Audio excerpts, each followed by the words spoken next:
All right, we've had her on once before, and now we have her again. Olivia Giles, probably one of the most accomplished Australian female jiu-jitsu eras ever, and one of her greatest accomplishments to date would probably be the birth of her baby boy, Walter. Yeah, Welcome. Thanks for joining us, Liv. thanks for having me again. He's lying on his mat, pissing himself, laughing at the ceiling. So great. Ceilings are pretty funny. Ceilings are pretty funny. Mm. Okay, there's something really weird I've got to confess, right? Before we even start this, your husband is one of my most dreamed about people. Like, he enters my dreams more often than anyone else I know, right? And like last night, he was in a dream, but it's not like he's teaching me jiu-jitsu. He was handing me bike parts and like just passing me. And I don't know. I don't know if I'm the Anton, why have you got to make this weird from the Wow. start, man? Come on. Little weird. Let's not start on that. Let's work up to that angle or something like that. Yeah. Okay. All good. So, Liv, I guess we got to ask you. You're probably so sick of this question as a new parent. How's the sleep going? How are you sleeping? Not terrible. I mean, he's 4 months today. In 2 days, I don't even know. It's pretty much 4 months. So there's the dreaded 4-month regression.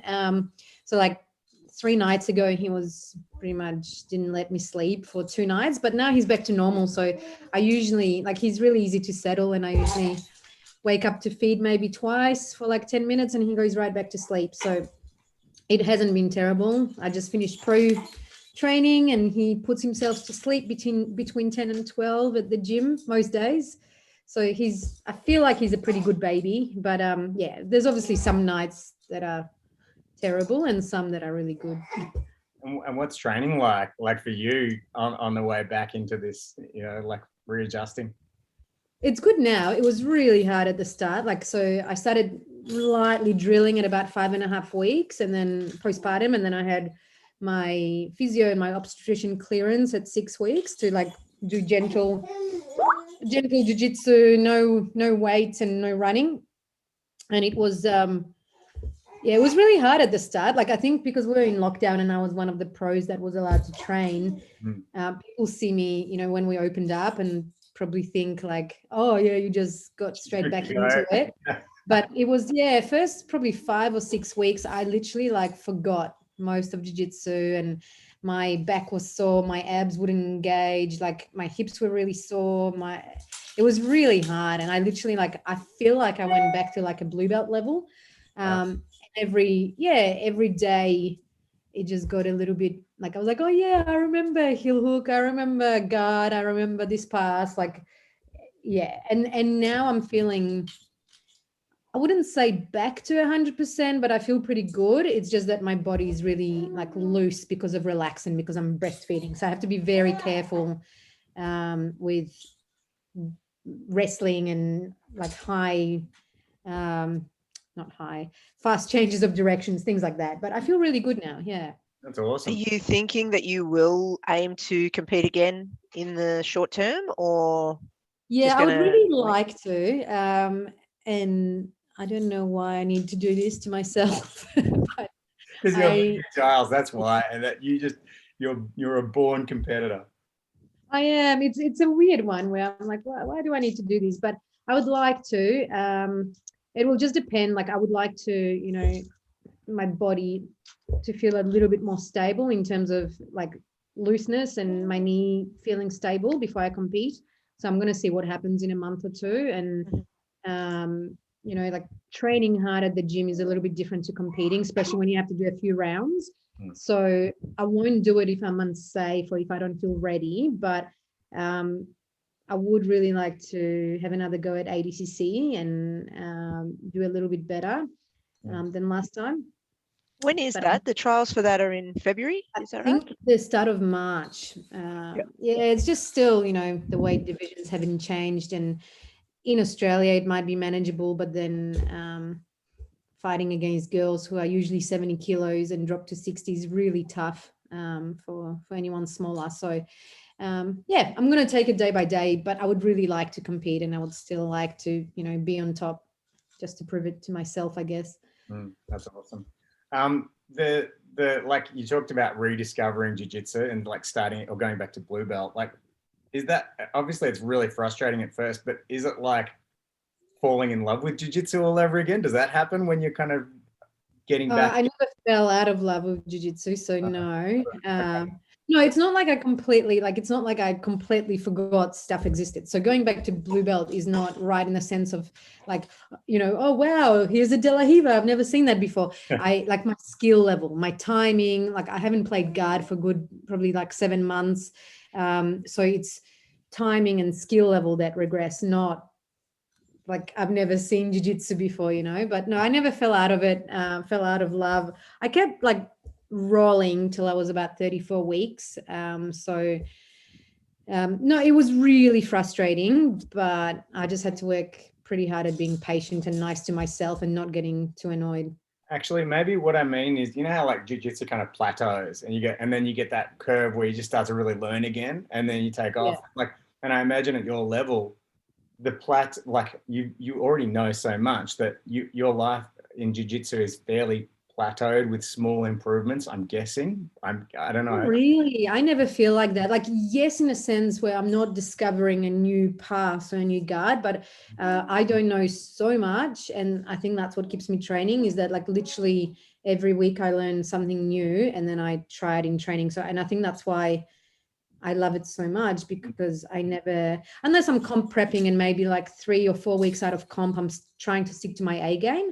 And that's probably the least exciting part of training, is comp prepping, like, because you have to be on and I don't experiment so much with new stuff. But no, like that's every single day for me for the last 11 years is learning something new. So that's super inspiring for any of us who think, oh, maybe we'll get there and black belt will just feel like this constant plateau. No one can ever know everything. And like, I mean, if you think you know everything, you don't. It depends. Like if you're trying to be the best competitor in the world, you could do that just with having 2 or 3 things that you're the best in the world at, and you don't know the rest of jiu-jitsu. I don't find that as enjoyable, and I also don't have that.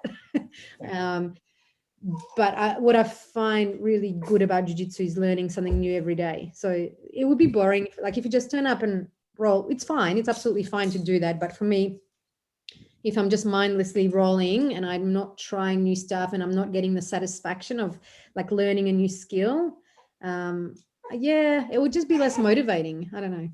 Okay. And you mentioned about like training through your pregnancy to around 34 weeks. Like how was that? Like, what would you say to other women who may be pregnant or to be soon falling pregnant, particularly if they're not as skilled as you, if they're maybe at a white or blue belt stage and they might not have the same level of training partners that you have at Absolute? Really good question. I would think first and foremost, talk to your obstetrician or midwife, whoever you're dealing with.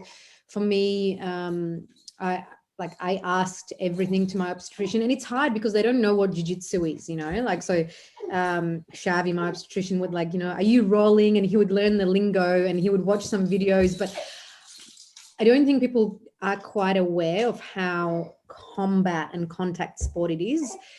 So I felt I've got pretty good body awareness. I've been an athlete for a very long time, and I only had probably about 5 or 6 training partners I stuck to, and they were like the smaller girls that were advanced because they were controlled, and some black belt guys, and maybe some like brown, purple belt guys. But, a few people were not happy to roll with me, which is absolutely fine. I would say if you don't have amazing training partners and you maybe don't know how to control your body and where to limit yourself, I think it's a tough gig. I would recommend not rolling, because I think it's actually really dangerous. If you slip on a piece of bit of sweat onto your tummy, hang on, I'm just going to pick him up. Hey, Come here. I'm excited about that. This is this authenticity that we talked about of having him in. Hey, well, boy, he's a chunker. He's starting to fatigue, so he's a little bit grumpy. But yeah, it is dangerous, guys. So for me, it was really good for my mental health, and I felt safe. And when I didn't, I felt okay to tell people to stop, and I coach people through the rolls. And if I felt unsafe with someone, I would just stop the roll and never roll with them again. And I think sometimes maybe when you're a white belt, you might be too scared to say that to a higher belt as well, for some weird reason. But yeah, look, I think if you got to work with your own body and with your doctors, and when I say rolling, like first probably 16 to 20 weeks, I was rolling pretty well, avoiding some positions and avoiding getting swept and wrestle. But when I say I was rolling at 34 weeks, I was moving around, you know, I was like moving around on top and people were letting me kind of like burn calories. That's all it was. But yeah, I wouldn't recommend it to everyone. It was just good for me, wasn't it? And now he's used to the gym and the lights and the sounds, so he goes in there and sleeps most of the time. That's so great. What a perfect way to raise the baby. I've just actually finished reading the Gracie, the Hickson Gracie book, Breathe. Have you read that by any chance? I don't know. They were talking about when they were raising their babies, they would start by like just gently bouncing the baby and then get to throwing the baby and then throwing the baby from one person to the other and like playing catch with the babies. And the babies that were having fun would be the baby. They had 30 babies in order to build the Gracie clan, and they were about raising this clan of fighters. And they would find the best competitors by throwing their babies around between their partners and stuff. You know what? If Absolutes and Kill Day is anything to go by, pretty much all the girls are pregnant, so we might be doing the same thing. We're building a clan. I love it. And how's Lucky finding fatherhood? How's he going as a dad? Really good. He's awesome. So he obviously does, you know, he works a little bit more than me at the moment and he coaches, so I look after him a little bit more, but I'm back to coaching just a little bit, so Lockie looks after him as well, and we bring him to the gym because he's got no choice. But yeah, Lockie's great. He's they're like little buddies, and it's really nice to see. It's really gorgeous. So good. And what's the process for like raising a child in a multiple coaching black belt high level competitive family? Do you want little Walt to follow in your footsteps? Is that the plan? Or he can do what he wants. I mean, like, I guess initially he won't really have a choice because he's at the gym. I'm sure there'll be a stage where he will think that his parents are very uncool, so he probably will quit. I'm well aware of that, but no, he can do what he likes. You know, I do think jiu-jitsu is really good for kids, like any other sport really, but just like confidence and self-defense and like anti-bullying, and then wrestling is fun. Like the kids love wrestling. They just love being on the floor, and it teaches you how to win and lose, and I hope he likes it when he's little. In terms of being like the best in the world, like, I don't know, is being the best jiu-jitsu guy in the world something to aspire to? That's a great question. No, like maybe actually, you can answer that better than we could. So, do you think it is? I think it's an amazing like journey and all, as wanky as that sounds, but there's only a few people in the world that can make good money out of jiu-jitsu. Not that that's what defines success, right? But if you want to be comfortable, you open a school, and most schools just do okay. Most people need another job, and not everyone can teach instructionals or have instructionals and teach seminars. Not everyone can win big competitions, and if you do, it doesn't mean you're going to sell seminars. You know, some people are not like that. So I don't know that it's the best career choice, but if he wants to do it, cool. That's the best. So would it be fair to say that like having a baby, being a mum now, has that changed your perspective on jiu-jitsu and how you see it, or are you still? Not so much, I don't think. I mean, the only thing that's changed is that I guess knowing that my time is definitive as a competitor. And I mean, like, you know, you, Kim, you're still competing, and that's a massive inspiration.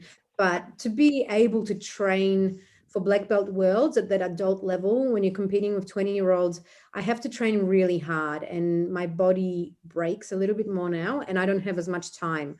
So figuring out a way to do jiu-jitsu for me, well, it's always for me, but not necessarily to like win everything and be the best at everything, but to like just freaking enjoy it every day.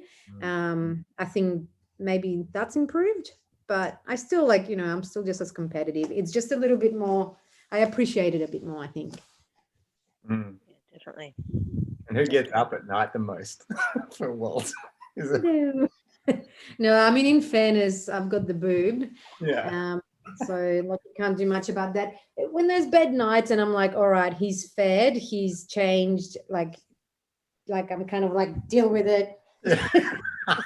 And Lockie tries, but unfortunately there's not much point for both of us to be up at the same time if he just needs the boob. So for the moment it's me. Yeah. But it's okay. He's so cute. He's so cute. He's got the So cutest fat. hands. Look at his hands. They're so I like inverse knuckles because he's so fat. And did you, I don't know if you've had a chance to watch much jiu-jitsu with everything else that's been going on in your life, but what would you have any, tell us of any up and coming females, or who'd be the people to watch, especially on the female scene coming up in the world rankings? I mean, the women's divisions, like especially with the American trials that went actual qualifiers, but women's divisions are looking awesome. Obviously, I'm a little bit more interested in Nogi at the moment, but the lighter weight division, so there's like Grace and Maisa and Jessica Khan and Tammy and Tabi joined those divisions, and they're super exciting to watch. It's really cool, and it's nice seeing like evolution of some heel hooks. And then you've got, you know, like the slightly bigger girls. You've got like Tata Hibiero, who's doing amazing. You've got like Louisa trying to do a little bit more Nogi. You've got Kendall Rousing. She's doing really well. Amanda Levy, I don't know how to pronounce things, beating Gabby Garcia. You know, like there's a whole new wave of girls that are super exciting to watch and very competitive, and the skills are getting, you know, up there with everything. So, yeah. And do you think the leg entanglement game has kind of transferred over to the women as much as it did for the guys? It has. I still see, like when I watch it compete, I'm like, you know, I still know that if I get into leg entanglement, I have as good a chance as any to submit anyone in the world. And I think training out of St Kilda, like, and doing seminars all over the world, I know that I'm good from there, and that's like one thing I have. Maybe not just one, but it has evolved, and it's starting to. It's just like there's still some holes, and it's always like that. There's just still a little bit less numbers or depth than men, so it's always tiny bit behind maybe. But yeah, it's starting to get really good, which is awesome. It's like Walt's getting ready for feeding time. But he could eat all the time if I let him. We couldn't. Yeah. Always hungry, like mom. I just saw a meme the other. I don't know if it's true or not, but I saw Craig Jones is going to fight Donald Cerrone. Do you know? No, I saw that as well. I don't know anything about it. I don't know any more than you do know, but yeah. Cool. I'd like to watch that. That's something I'd watch. Yeah, seeing Don or Craig get slapped. I don't know. Yeah, combat jiu-jitsu. That's right. Both of them will get slapped. Yeah. And Liv, going back to like your pregnancy and then early days after you had Walt and stuff like that, like you were quite outspoken in your promotion of training through pregnancy and training through jiu-jitsu and stuff like that. Do you think that having been pregnant and having had a baby, has that changed your body image at all, or things like that? Or what would you say to women who might have issues like that? Yeah, I mean, look, yes and no. I've obviously always had some sort of, I guess, body image, maybe disturbance. I don't know. I was a gymnast for a very long time, and I've been very lean in jiu-jitsu for a very long time as well. So like for probably like a good, 7 years, I've always like had a six-pack without really trying, just by training hard. And suddenly not being that is a little bit different. So especially postpartum, everyone's like, oh, you'll just lose weight really quickly, like everything will come off, you'll struggle to keep it on. And I lost, like, I don't know, in the first week I probably lost about 8 kilos, but then it stopped and I didn't lose any more weight. And I, like, part of me doesn't care because I'm like keeping him alive, and it's like the whole thing is just so amazing that I'm like, whatever, who cares about that? But the other part of me, I'm like, I just want to fit into my clothes, and I'm not used to having love handles. So it's something new, and I don't want it to get misconstrued and be like, oh, she thinks she's fat, blah, blah, blah. Like, it's something I'm not used to and I'm not completely comfortable with, and that's okay. But I think I was under this illusion, like oh, I'm pregnant, I can eat anything. I'm breastfeeding, I can eat whatever I want. So I did. So I was eating like ice cream and cake every night, and like, oh, I'm hungry, my baby needs this. And then I just went, all right, like enough is enough. I should probably stop eating this crap because weight's not coming off and it's not good for you. And then we opened back up. So I'm training, I'm coaching, and I stopped eating crap and I'm losing weight. And, you know, I'm still a bit overweight, but now I feel strong and fit and it doesn't interfere with my life. I still don't fit into all the clothes, but whatever. It's probably nicer to train at more like 60 kilos than 52, to be honest. Do you think you're such a rock star? You're such a rock star in your physical appearance as well. Like, do you think it actually, were you able to relate to other women differently now as a result of kind of going through this? And I don't mean that, in any sort of negative. Yes and no. I mean, like I can look, part of it is genetic. Like if someone's a bit overweight or underweight, it's your genetic makeup, and it's hard to do something about that. But honestly, like yes and no, because I can relate that, like, yeah, the weight's not coming off, but like you then do something about it and you stop eating crap and exercise more and the weight comes off. Like it's, you know, like everyone's like, oh, I'm old. Like, yeah, my metabolism slows down as well. But if you don't want to look a certain way, feel a certain way, you just have to do something about it. And that's what I'm doing. So yeah, no, like my empathy, like, well, I'm also 10 kilos overweight, but I just stopped eating ice cream. Yeah, you just bring a champion mindset to that and eventually you'll get dealt with. Like, and I love ice cream, by the way, but no, I'm not dieting or anything like that. I've just cut out all the junk and trying to make better choices. And it's so that I feel better about myself and stop whinging about feeling fat. So yeah, but look, everyone's different. And it, like, I mean, I don't know. The most important thing is them at the moment, like the babies, for anyone postpartum. So do what have you thought at all about travel or anything like that? Like you and Locke went quite extensive seminars prior to falling pregnant, prior to COVID. Have you thought at all about whether you would potentially do that? Would you take? Yeah, we really want to. He's got his passport already. Oh. Yeah. We had to take the photo ourselves because he was in lockdown. I mean, we were waiting to get our American visa. And I think the States will be probably the easiest place to do seminars because you can, like, you know, there's big hotels, bigger spaces. You can get in a car and drive. I think Europe, if we go to many different countries, might be a little bit harder with airports and stuff. Mm-hmm. But I think before he's walking and being too active, it'll be easier. Yep.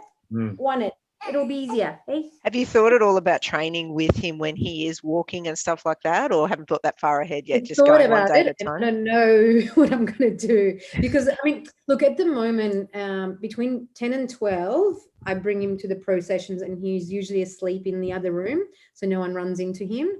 And then I've got really good help with my mum and stepmom, who at night when I'm teaching, he gets looked after. And sometimes I bring him, but unless Lockie can look after him when I roll or vice versa, it's a little bit too dangerous. So we don't leave him unattended because people can wrestle into him. Yeah. When he starts moving, I think coming to the gym will be really hard. So I'll probably get a bit more babysitting and just alternate with Lockie and I, who trains on that day. And but, you know, I don't need to train twice a day. Like one good session a day is enough. So maybe childcare once a week. I don't know. Yeah. Oh, he's done well for this length of time. Thank you so much. We might need to do a little bit of a shorter one today, Anton. Yeah. Well, thank you so much for coming on, little man. You're amazing. Yeah, Anton's wanted to have you on, Liv, since pretty much the day after you popped him out. I was like, let's just let her settle. It's a bit easier now, you know. I'm a bit more like, I know how to feed. I know when he's okay. Like, yeah, first little bit, it's quite overwhelming, isn't it? It sure is, yeah. But no, you're doing great. Thank you so much for doing this for us. And little Walt. You ever need a babysitter? Call on me. I'm all good. Yeah. Yeah. If you're serious. 100%. Yeah. You can look after him and Kim and I will roll. Yep. Sounds good. Let's do that. Awesome. All right. Well, thanks, Liv. And so good to see you again. I think you were on about episode 10 or 15 or something. So this is probably about number 90 now. So we've been Oh, going a wow. bit. Yeah, Well we're a done. bit more professional. Well, hopefully we're a bit more professional. I don't know about that. We're on YouTube, Spotify. Where else are we? Instagram. Yeah, we've got a bunch of things going. So if you could share it, it would help our audience, because apparently there's people out here listening to this. A lot of people I meet on the street sometimes stop to me and say, Really? love your podcast. Thank you. So yeah. That's awesome. Well Normally done, they guys. attack me. They don't say nice things, but anyway, they love Kim. So But you could, No. it's all right. Thank you so much. You're probably one of our biggest names that we've had on. So if you could share it, it would be awesome for our Yeah, audience of too. course. Please do. well, can you please share it too? Yeah, when he gets his own social media. Thank you again. We'll have this out, I think, the week after next. So yeah, Awesome. we'll have Share it out soon. around. Yeah, fantastic. Thanks, Okay, guys. see ya. Bye. Bye.